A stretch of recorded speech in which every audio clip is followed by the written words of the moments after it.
오늘 저희들이 주신 하나님의 말씀을 같이 찾겠습니다. 구약성경 욥기입니다. 구약성경 욥기 1장 6절에서 22절까지 말씀을 우리 한 절씩 교독하도록 하겠습니다. 구약성경 욥기 1장 6절에서 22절까지 우리 한 절씩 교독하겠습니다. 제가 먼저 읽겠습니다. 하루는 하나님의 아들들이 와서 여호와 앞에 섰고 사단도 그들 가운데에 온지라.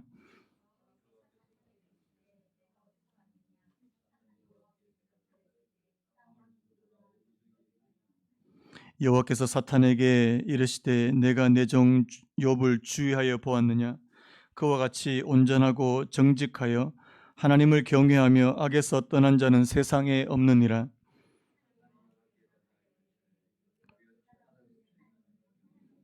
주께서 그와 그의 집과 그의 모든 소유물을 울타리로 두르심 때문이 아니니까. 주께서 그의 손으로 하는 바를 복되게 하사 그의 소유물이 땅에 넘치게 하셨음이니이다.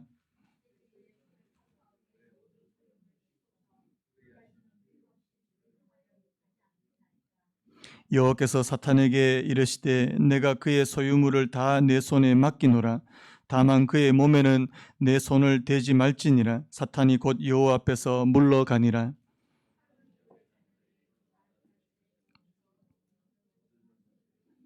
사환이 욥에게 와서 아뢰되 소는 밭을 갈고 나귀는 그 곁에서 풀을 먹는데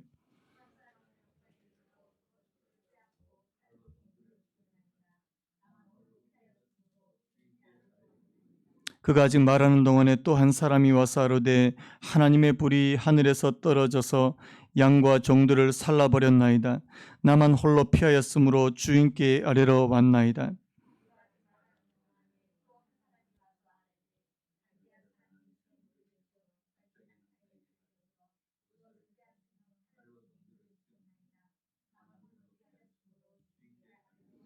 그가 아직 말하는 동안에 또 한 사람이 와서 아뢰되 주인의 자녀들이 그들의 맏아들의 집에서 음식을 먹으며 포도주를 마시는데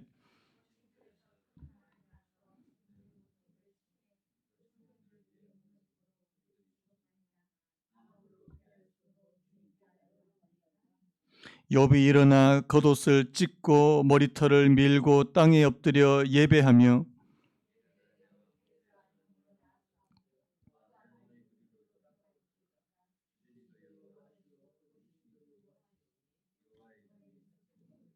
우리 같이 읽겠습니다. 이 모든 일에 욥이 범죄하지 아니하고 하나님을 향하여 원망하지 아니하니라. 아멘. 오늘 말씀의 제목을 한번 따라해 보시겠습니까? 믿음이 시험받다. 다시 한번요. 믿음이 시험받다. 우리가 지금 지난주부터 이 욥기 말씀을 살펴보고 있는데요. 우리 여기 경건한 한 사람이 있습니다. 온전하고 정직하며 하나님을 경외하고 악에서 떠난 사람이라고 이렇게 말씀합니다. 거기에 이상적인 가정과 엄청난 재산, 또 거기에 항상 자녀들을 위해서 희생지사를 드리는 경건하고 신중한 모습까지 모든 것이 완벽해 보이는 그런 사람이었습니다. 그런 사람에게 하나님께서 복을 주시는 것은 당연하지 않습니까? 하나님을 잘 믿으면 이렇게 복을 받는다고 널리 홍보하고 선전할 만한 그런 사람 아니냐고요. 여러분, 제가 지난주에도 그런 말씀 드렸는데 실제로 이 번영복음, 이 번영신학 뭐 이런 말을 쓰잖아요. 이 번영신학과 번영복음에서는 이것만이 진리인 것처럼 그렇게 가르친다는 사실입니다.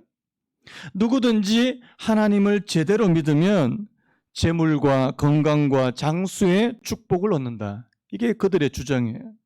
물론 여러분, 이게 틀린 말이 아닙니다. 여러분, 우리나라도 과거에 지금보다 훨씬 더 못 살았을 때 이런 번영복음, 이런 번영신학이 한참 유행한 적이 있습니다. 뭐 들어보셨죠? 삼중축복, 오중축복 뭐 이런 말을 해서요. 예수님을 잘 믿으면 병도 낫고 부자가 될 수 있다. 뭐 이런 믿음이었습니다. 여러분, 사실 그 당시에는 그게 절실하게 그렇게 필요했는지도 모르겠습니다. 여러분 50년대, 60년대요. 너무나도 가난하고 아프고 의료적인 혜택을 받지 못하는 사람들이 너무나도 많았기에 그때 당시에는 예수 믿으면 병 낫는다. 그러면 이제 사람들이 몰려갈 수밖에 없는 그런 상황이었다는 사실입니다. 여러분, 예수님 당시에도 그렇지 않습니까? 여러분, 예수님께서 사역을 시작하실 때 많이 하셨던 게 뭐예요? 병자들을 고치시는. 수많은 병자들이 주님께로 와서 나음을 입게 되고요.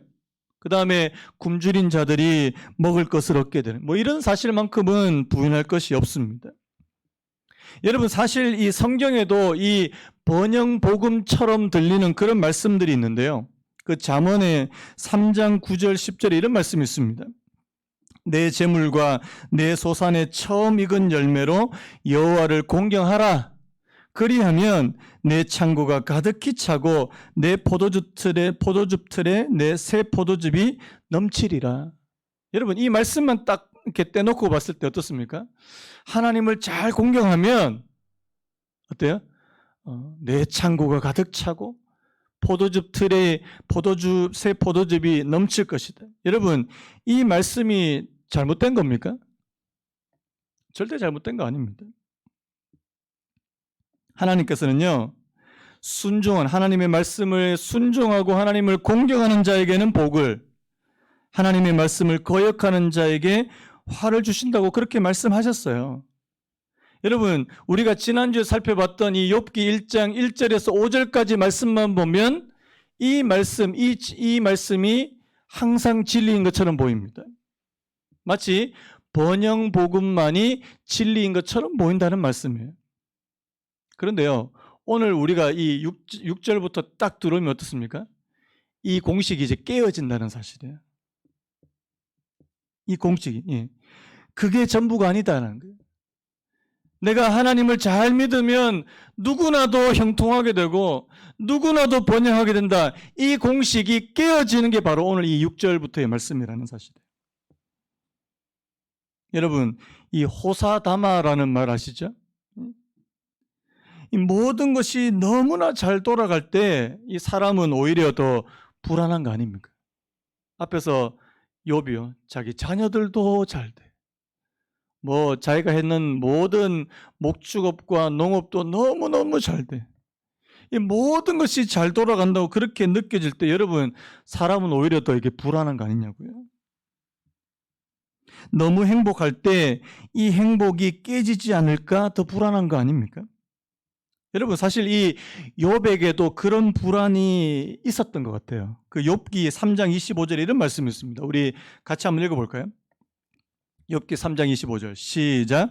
내가 두려워하는 그것이 내게 임하고 내가 무서워하는 그것이 내 몸에 미쳤구나.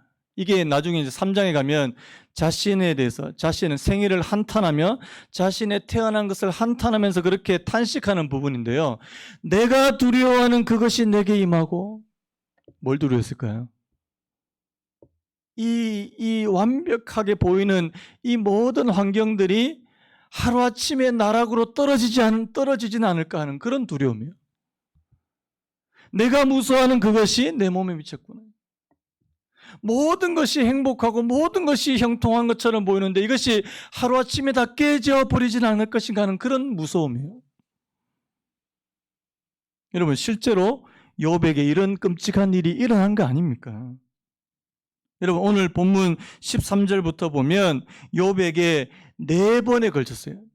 이 4번에 걸쳐서 끔찍한 재앙이 일어나는데요.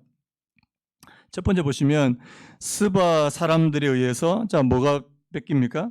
소와 나귀가 뺏기고 종들이 죽임을 당합니다. 여러분, 앞에서 소가 어느 정도 됐다 그랬어요? 소가 500쌍, 500결이, 500쌍입니다. 나귀가 500마리. 두 번째, 하나님의 불이 떨어져 양과 종들을 불살라버려. 여러분, 여기서 말하는 하나님의 불은 바로 번개를 말씀하는 거거든요. 예. 이 벼락, 뇌우, 이런 자연적인 재해가 그들에게 임해서 양과 종들을 불살라 버렸다고 되어 있습니다. 여러분, 양이 어느 정도 규모였습니까? 7,000마리. 모르겠습니다.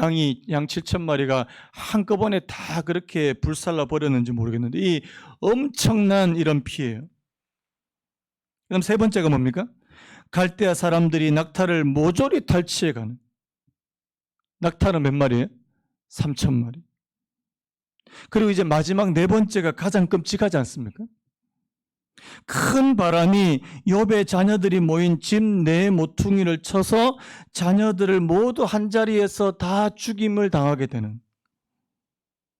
근데 정말 마음이 아픈 게 뭔지 아십니까? 여러분, 오늘 이 13절 말씀을 가만히 보면요. 하루는 욥의 자녀들이 그의 맏아들의 집에서 음식을 먹으며 포도주를 마실 때 이 말씀으로 봐서는요. 자, 지금 누구의 생일인 것 같습니까? 맏아들의 생일이에요.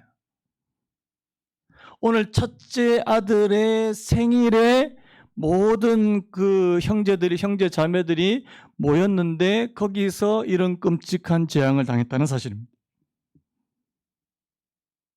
너무나도 이게 비참한 거 아니냐. 오늘 지금 이 욥이 가지고 있는 모든 재산과 그리고 그에게 있는 모든 자녀들이 하루아침에 사라지게 되는. 여러분, 어떤 사람은요, 평생 일군 재산을 하루아침에 잃어버리게 되면 뭐까지 잃어버리게 됩니까? 자신이 살아가야 될 이유까지도 잃어버리게 된다는 사실이에요. 왜냐하니까 거기에 삶의 목적을 두었기 때문에요. 그래서 여러분 뭐 어떻게 보시면 재산을 다 잃어버리거나 아니면 사업이 부도나신 분들 가운데 극단적인 선택하시는 분도 계시잖아요. 또 어떤 사람들은 가족 중에 일부 가족 중에 한 사람 혹은 두 사람을 잃고 그 슬픔과 그 고통이 평생을 가는 그런 사람도 있다는 사실이에요. 그런데요, 오늘 이 욥은 이 두 가지를 한꺼번에 잃어버렸다는 사실입니다. 그 하나님의 뜻이라고 하는 그 책을 쓰신 아주 유명한 신학 교수님이 계세요. 이 제럴드 시처라는 분이 계시는데요. 이분한테 이제 큰 재앙이 한번 왔는데 이 하나님 앞에서 울다라는 책이 바로 그런 내용인데 한날 이제 하루아침에 자기 어머니, 자기 부인, 그리고 자기 딸이 교통사고로 죽게 됩니다. 하루아침에. 어느 음주운전자가 운전하는 그 운전과 이 정면 충돌해서 자기 어머니와 자기 아내와 자기 딸이 그냥 그 자리에서 즉사해 버립니다. 이 교수님 정신을 못 차려요. 여기서 이제 헤어나오기 위해서 그분이 애쓴 그 과정을 그린 책이 바로 이 하나님 앞에서 울다라는 책입니다. 여러분, 한 사람이 이런 고통을 겪고 여기서 벗어나는 데는요, 엄청난 시간이 걸린다는 사실이에요. 어떤 분이 이렇게 이야기하더라고요. 욥기가 왜 42장까지 됐을까요? 우리 생각에 1장, 2장하고 마지막 42장하고 그냥 끝내지. 욥이 입술로 범죄하지 않고 그래서 하나님이 복을 주셨더라. 그러고 끝내면 3장으로 끝내면 좋겠는데 왜 42장까지 그렇게 돼 있느냐는 거예요. 그만큼 이 42장은 그만큼 욥의 회복 속도가 더디고 그만큼 길다는 것을 의미한다고 그렇게 이야기하더라고요. 저는 그 말씀에 굉장히 동의했습니다. 여러분, 한 사람이 이렇게 자기의 가족을 잃는다든지 재산을 잃는다든지 엄청난 충격인데 그것이 한꺼번에 찾아왔다는 사실입니다. 여러분, 오늘 이 욥에게 찾아온 재앙이 두 가지 특징이 있는 거 아시죠? 첫 번째 어떤 특징이 있습니까? 16절부터 반복적으로 나오는 표현 있잖아요. 그가 아직 말하는 동안에 16절에도 그가 아직 말하는 동안에 또 한 사람이 와서 아뢰되 17절에도 그가 아직 말하는 동안에 또 한 사람이 와서 아뢰되 18절에도요. 그가 아직 말하는 동안에 또 한 사람이 와서 아뢰되 이 뭡니까? 불행이 하나씩 오지 않고 어떻게 왔다고요? 겹쳐서 왔다는 사실입니다. 여러분, 설상가상 들어보셨죠? 불행은 혼자서 오지 않는다는 거예요. 불행은 겹쳐서 오더라는 사실입니다. 그 다음에 또 한 가지 불행의 특징은 뭐예요? 불행은 갑자기 찾아온다는 것입니다. 15절 말씀이에요. 스바 사람이 갑자기 이르러 그것들을 빼앗고, 17절에서도요. 갈대아 사람이 새 무리를 지어 갑자기 낙타에게 달려들어 그것을 빼앗습니다. 여러분, 우리가 불행에 대해서 속수무책인 이유가 뭐예요? 예고 없이 오기 때문에 그렇다는 사실. 예측이 불가능하기 때문이라는 사실. 여러분, 코로나가 이렇게 전 세계적인 현상이 될지 누가 알았겠습니까? 아무도 빌 게이츠 빼고요. 빌 게이츠 형님 빼고 누구도 이게 팬데믹이 되고 전 세계도 이게 9개월 동안 전 세계 사람들이 이렇게 죽게 되는 100만 명 죽었다 그러잖아요, 지금. 이렇게 될지 누가 알았겠습니까? 예고하고 오냐고요. 예측이 안 되기 때문에 이 더 두려운 것이 바로 이 재앙이라는 사실입니다. 여러분, 왜 이런 고통스러운 일이 벌어지는 겁니까? 자, 제가 지난주에 왜 욥에게 이런 고통이 찾아왔을까 했을 때 제가 거기에 대한 답변을 말씀드렸는데요. 제가 두 가지 전형적인 답변이 있다고 제가 말씀드리고 싶어요. 한 가지가 이제 지난주에 제가 했던 말씀이에요. 자, 인과 법칙을 가지고 설명하는 방법이죠. 인과 법칙이에요. 뭡니까? 욥이 틀림없이 부적절하거나 나쁜 짓을 했기 때문이다. 이렇게 대답하는 게 가장 전형적인 방법 아닙니까? 욥이 분명히 죄를 지었을 거야. 욥이 나쁜 짓을 했을 거야.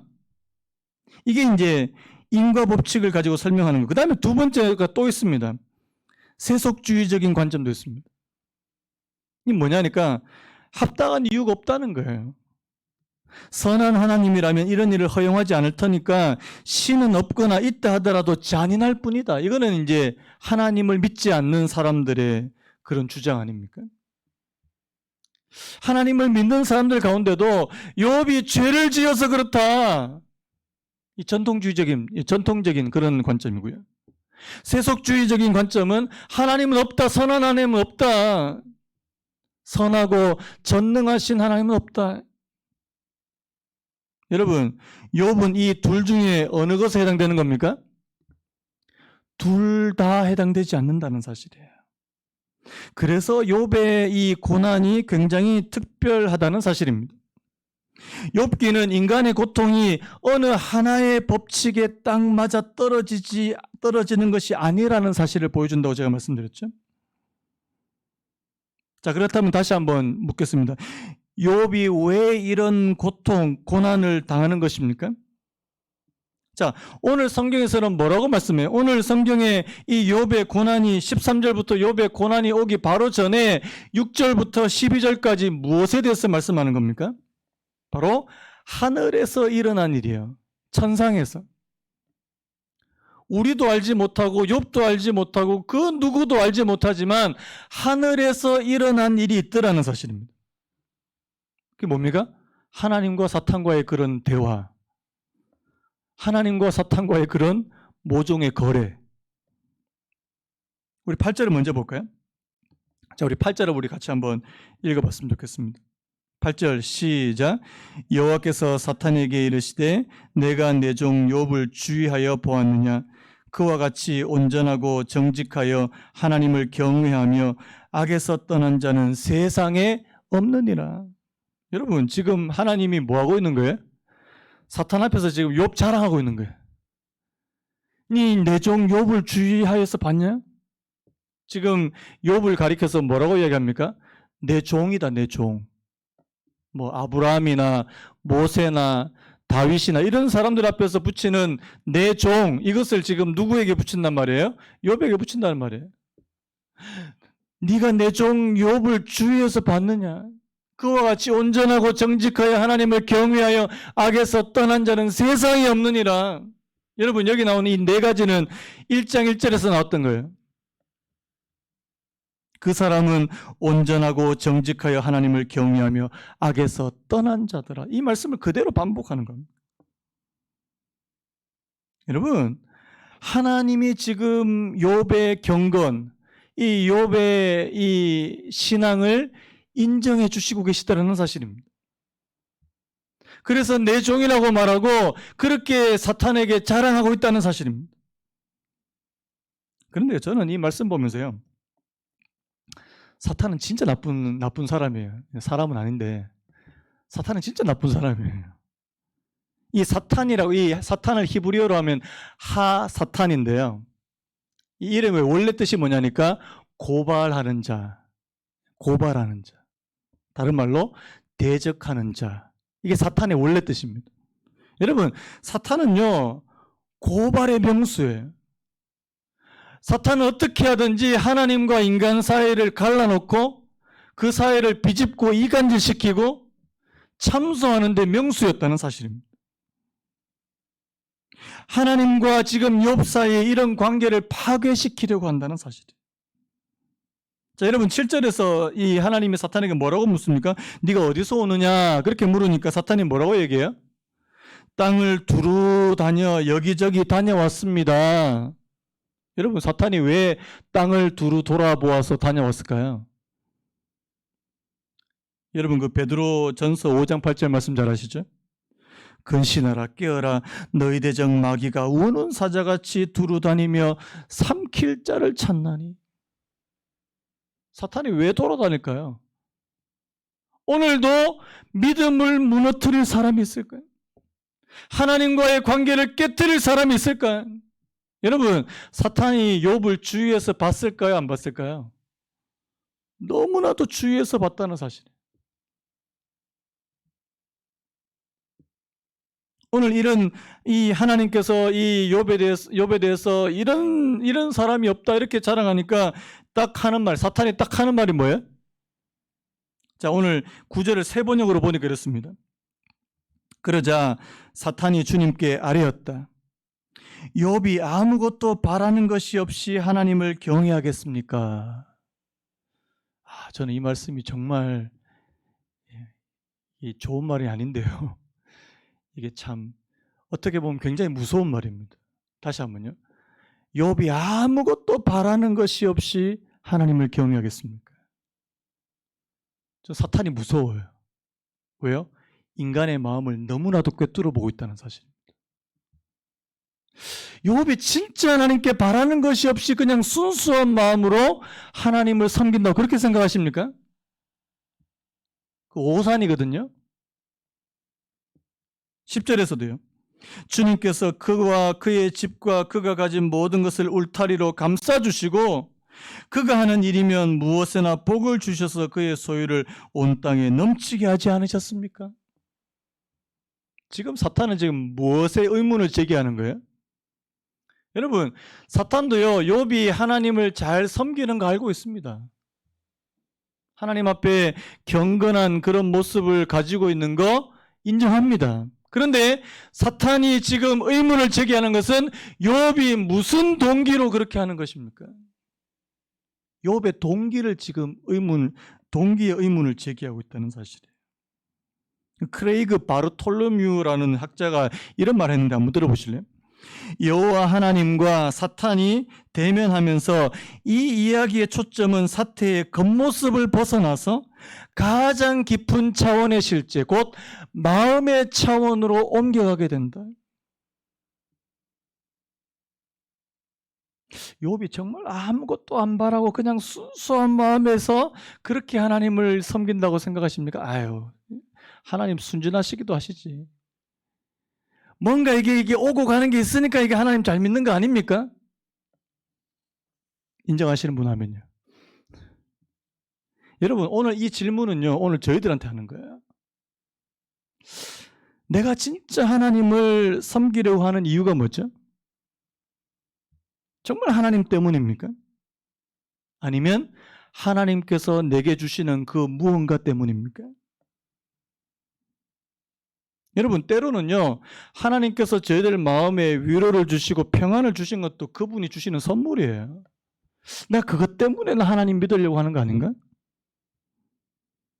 그런데요, 우리가 하나님 자체가 아니라 하나님이 주시는 그 무언가 때문에 하나님을 믿고 섬기게 된다면 그것이 사라지게 되면 어떻게 될까요?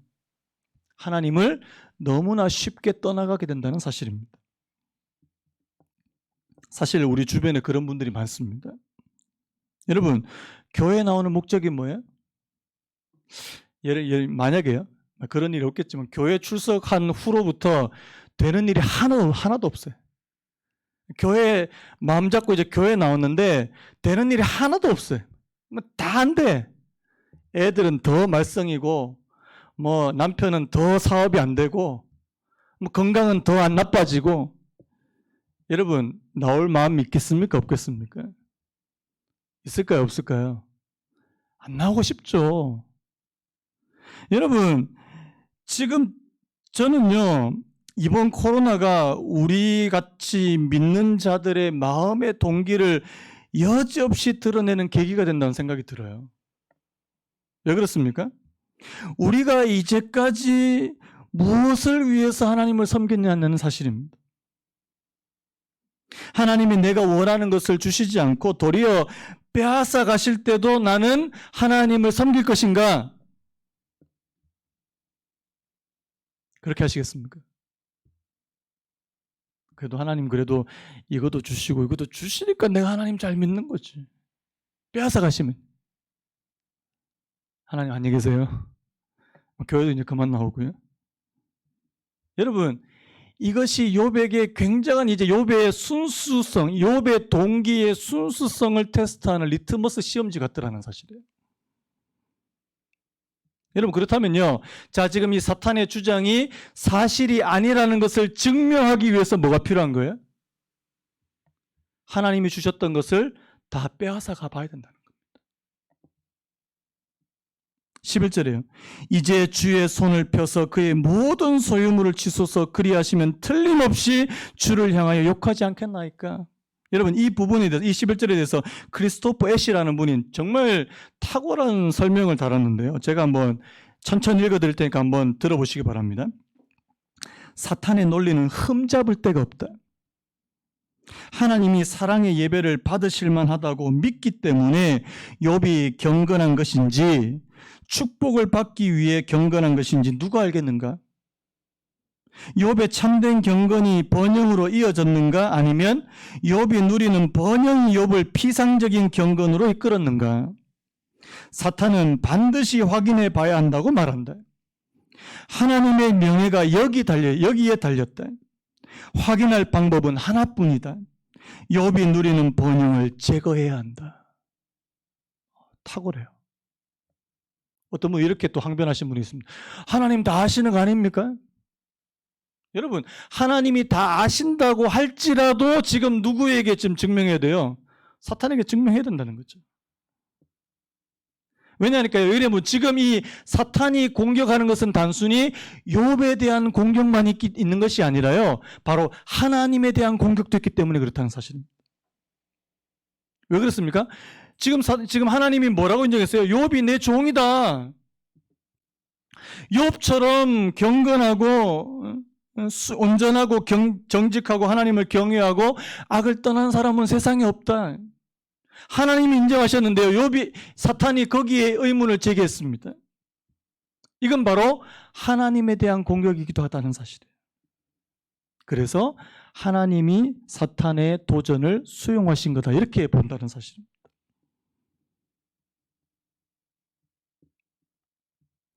이 욥의 입장에서는 참이 억울해요. 여러분, 자, 하늘에서 벌어지는 이 사실을 땅에 있는 욥은 압니까, 모릅니까? 모른다는 거예요. 이게 이제 사람을 이제 너무나도 힘들게 하는 부분. 하늘에서 무슨 이야기가 있는지, 하늘에서 무슨 대화가 오고 갔는지 전혀 알지 못한 채 어느 날 갑자기 호련듯 불행이 찾아오더라는 사실입니다. 자, 그러면요, 자, 오늘 말씀을 통해서요, 자, 욥에게 이런 엄청난 재앙이 찾아왔을 때 욥이 어떻게 반응했냐는 겁니다. 자, 오늘 우리 이 욥을 통해서 한 두 가지 정도를 같이 좀 배웠으면 좋겠는데요. 자, 첫 번째 한번 따라해 보시겠습니까? 애통과 탄식을 예배로 승화시킨다. 다시 한번요. 애통과 탄식을 예배로 승화시켜라. 자, 20절 이렇게 됐습니다. 욥이 일어나 겉옷을 찢고 머리털을 밀고 땅에 엎드려 예배하며. 여러분 앞에 나오는 이 두 가지 행동이요. 겉옷을 찢고 머리털을 미는 행위는 뭡니까? 자신의 애통과 탄식을 표현하는 그런 표현이에요. 구약에서 여러분 옷을 찢는 것은 많이 나오지 않습니까? 회개를 나타나기도 하고 자신의 슬픔을 표현하기도 하고요. 여러분 머리털을 미는 것도 자신에게 있는 깊은 슬픔을 표현하는 거 아닙니까? 에스겔서 27장 31절에 이런 말씀이 있습니다. 그들이 다 너를 위하여 머리털을 밀고 굵은 배로 띠를 띠고 마음이 아프게 슬피 통곡하리로다. 욥은 먼저 자신에게 찾아온 고통에 대해서 애통하고 탄식합니다. 여러분 이게 잘못된 거예요? 절대 잘못된 게 아닙니다. 여러분 하나님 믿는 사람들한테 이 강박관념이 있습니다. 재앙이 찾아와도 슬픈 일이 찾아와도 슬퍼해서는 안 된다. 뭐 이런 이상한 강박관념이 있어요. 여러분 절대 그렇지 않습니다. 슬퍼한 일이 있을 때 슬퍼하십시오. 아멘입니까? 탄식할 일이 있을 때 탄식하시기 바랍니다. 여러분 성경에 탄식이 얼마나 많이 나옵니까? 시편 보십시오. 예레미야 애가 보십시오. 예레미야 보십시오. 탄식이 얼마나 많이 나온지 모릅니다. 하나님 앞에서 탄식할 수 있어요. 하나님 앞에서 슬프게 부르짖을 수 있습니다. 이것에 대해서 누구라도 뭐라 그러지 않습니다. 그런데요, 그 다음이 중요합니다. 애통과 탄식을 뭘로 승화시켰어요? 예배로 승화시켰다는 사실이 중요하다는 사실이에요.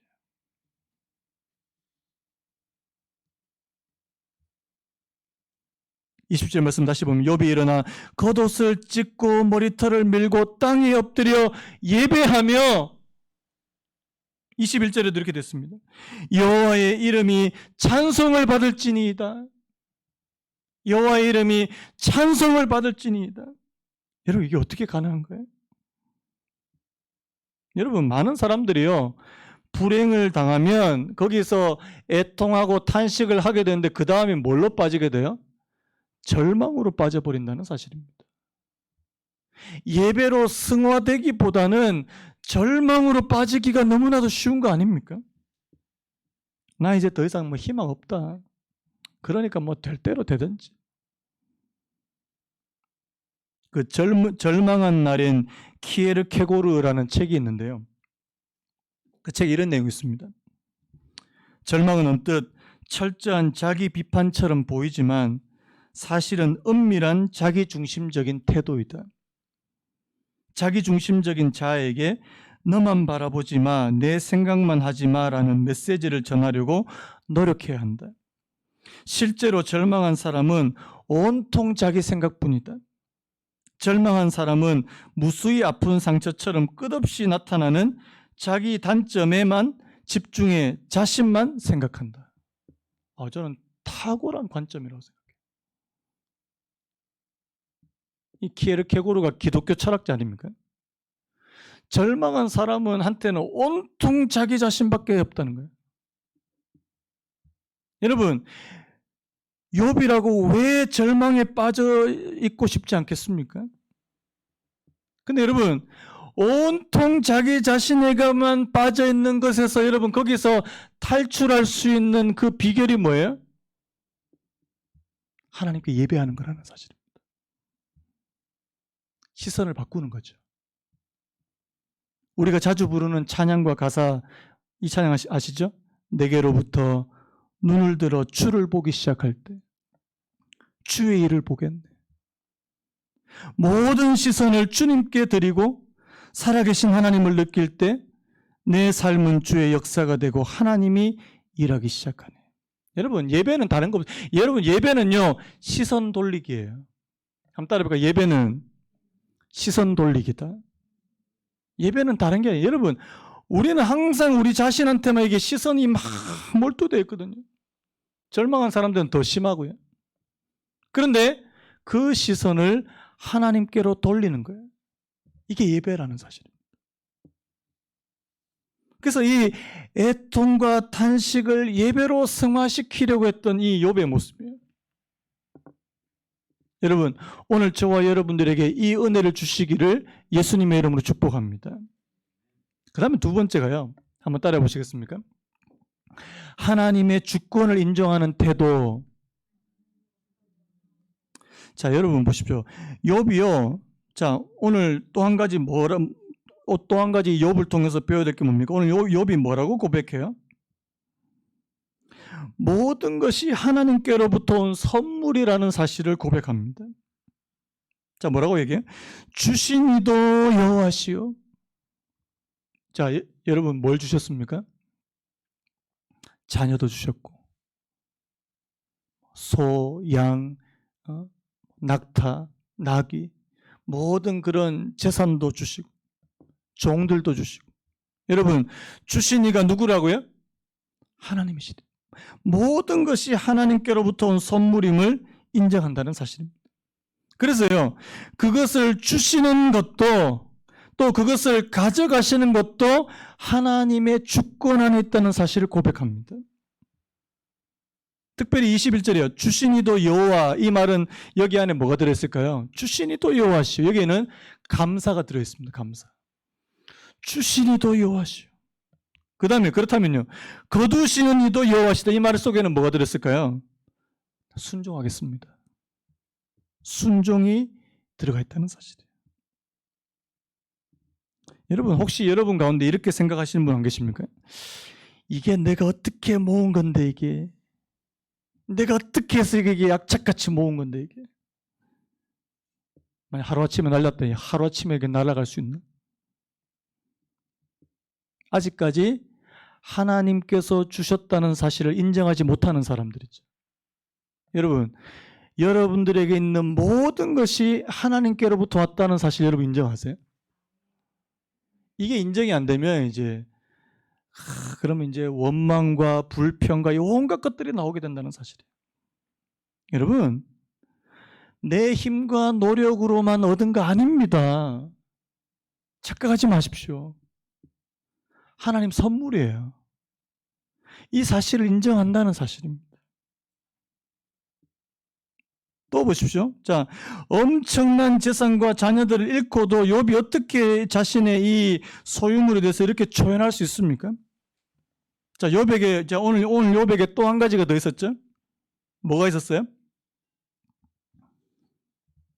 자, 21절 초반부 보니까 내가 모태에서 알몸으로 나웃사온즉 또한 알몸이 그리로 돌아가올지라. 자, 그 뒤에 주신이도 여호와시오 주하시는 여호와시오. 그 앞에 뭐라고 했습니까? 내가 알몸으로 태어나서 알몸으로 돌아갈 것이다. 불교에서 말하는 공수래 공수거. 이거는 불교에만 있는 사상이 아니에요. 아마 제 생각에는 모든 종교에 다 쓸 거예요.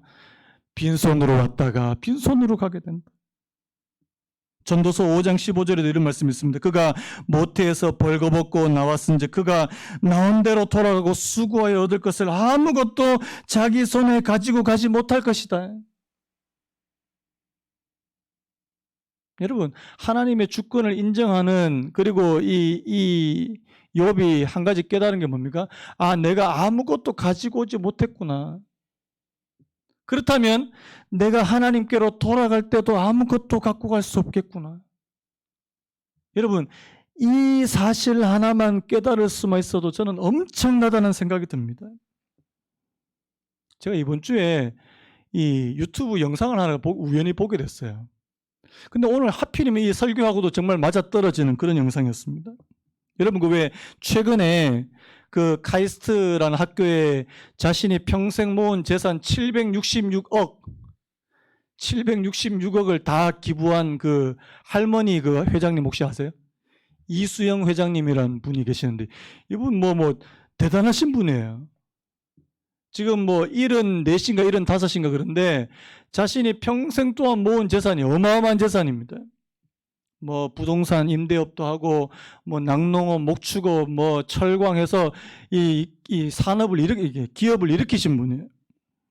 그런데 이분이 이제 그 암을 크게 2번 앓으신 거예요. 암에 큰 암병에 2번 이제 이 암투병을 하신 겁니다. 그러니까 이제 뭘 생각하게 돼요? 죽음을 생각하게 됐다는 사실이에요. 그분이 이제 그 인터뷰에서 이제 그 자기가 이제 살 날이 얼마 남지 않았다는 사실을 이야기하는데 목소리가 떨리더라고요. 그래서 자신이 죽기 전에 뭔가 의미 있는 일을 한번 하고 가기를 원한대. 그게 자신의 재산을 다 학교에 기부하는 거예요. 여러분, 말이 766억이지. 우리하고는 완전히 이게 동떨어진 액수 아닙니까? 어마어마한 액수예요. 제가 알기로는 이제까지 기부 역사상 이게 최고 금액이라고 그러더라고요. 왜 그렇습니까? 죽음 앞에서는요, 766억이 무슨 소용이 있습니까? 가지고 갈 수 있습니까? 전 좀 가지고 갈 수 있으면 좋겠네, 맞죠? 이렇게 통장에 이렇게 차곡차곡 이렇게 해서 하나님 앞에 갈 때 이렇게 뒷주머니에 차고 이렇게 가면 좋겠는데, 갈 수 없다는 게 그게 문제 아닙니까? 여러분, 그 메멘토 모리라는 말 아십니까? 메멘토 모리. 죽음을 기억하라.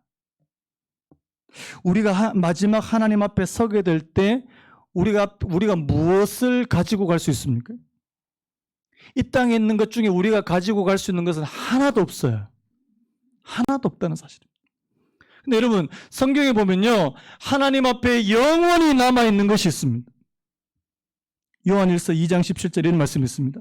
이 세상도 그 정욕도 지나가되 오직 하나님의 뜻을 행하는 자는 영원히 거하느니라. 여러분 믿으십니까? 성경에 영원한 게 한 3가지 정도 나오는데요. 첫 번째, 하나님이 영원하시고요. 2번째, 하나님의 말씀이 영원하고요. 3번째, 하나님의 뜻을 행하는 자가 영원히 거한다. 이렇게 되어 있습니다. 이 말은 뭐예요? 다른 말로 하면 우리가 하나님 앞에 가지고 갈 수 있는 것은요, 내가 이 땅에서 하나님의 뜻을 행하고 순종한 그것을 하나님께 가져갈 수 있다는 뜻입니다. 믿으십니까? 돈 안 됩니다.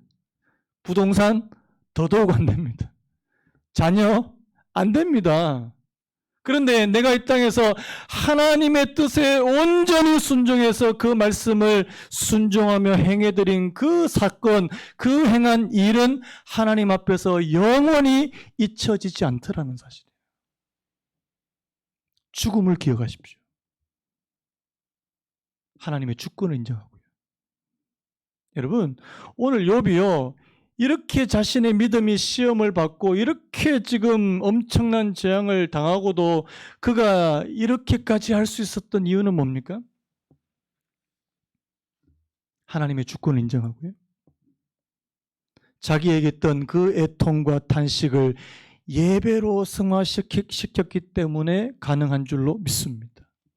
오늘 저와 여러분들이 하나님, 내게 이런 크고 작은 아픔과 슬픔과 고통이 찾아올 때 그것의 애통과 탄식을 넘어서 예배로 승화할 수 있는 은혜의 길을 간절히 바랍니다.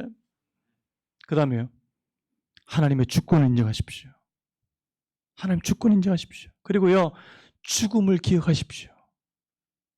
내가 이 땅에서 마지막 그리고 하나님 앞에 설 때가 오게 될 때 나는 무엇을 하나님께 가져갈 수 있을까? 그것을 기억하면서 사시는 은혜가 있기를 예수님의 이름으로 축복합니다.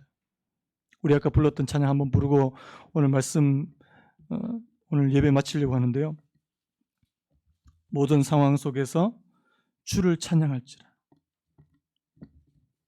우리 찬양 한번 부르고 오늘 말씀 맺겠습니다. 모든 상황 속에서 주님을 찬양했던 오늘 이 욥처럼요.